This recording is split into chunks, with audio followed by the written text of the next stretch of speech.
bertemu lagi kita di rancangan apa? Cari rumah bersama Bob.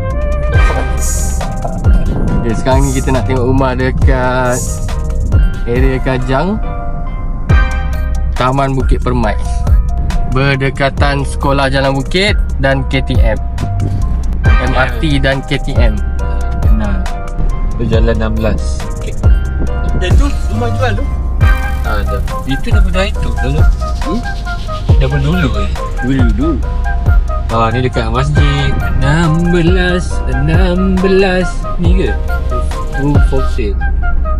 Nombor 16. Tunggu kot. 65. Tu. Betul? Kan? Banyak nak jual sini. Ni. Right, hari ni kita dekat Taman Permai. Ada satu rumah double story. Dia punya luas 20 x 75. Jom kita tengok.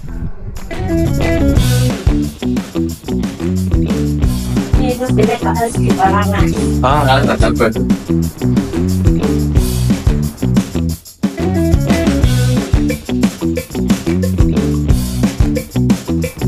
Motor nak jual.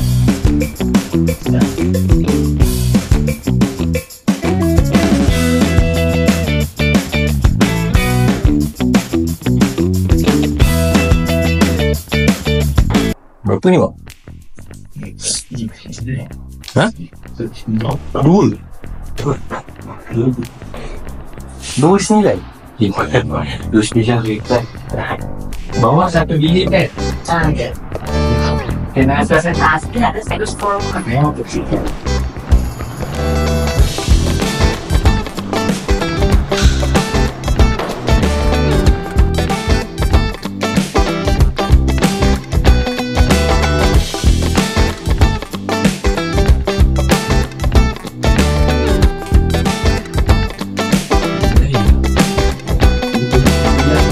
Ni ya.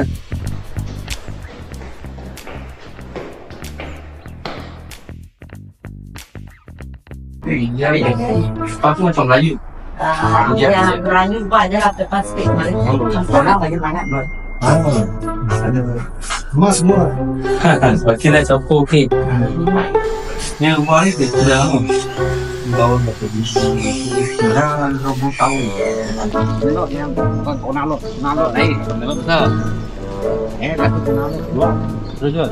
Bagus. Naik sana. Kami Oh, Bangi. Bangi mana? Stesen? panggil air tu apa? Avenue sana. Banyak orang. Oh, Bangi Avenue. Avenue banyak. Oh, air. Bangi Avenue. Ada tu water park kan? Saya beli 5 lebih. Beli dekat ada juga. Hah? Beli Tak ada lah. Beli saja. Investment lah. Saya- Saya dekat sini apa?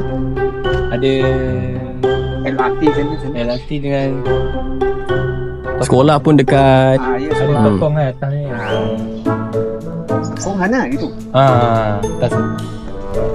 Saya satu kondo mau beli ya. 109. Saya pun itu mau jual. Tak nak sewa orang. Kalau sewa. Bukan, kita tak mau sewa. Semua fikir. Nanti saya terkeluar saat. Kita perlu tahu apa. Pintu mau kita fikir masak. Itu kalau sewa itu pintu ada. Alright. Yes. Okay, jumpa lagi geng. Alright. Jadi tengok rumah sana sekejap sangat lah geng. Sekarang kita nak tengok rumah lagi satu lah dekat area Kajang juga, Taman Sri je tu. Alright, sampai. Hujan dah pula. Rumah dia.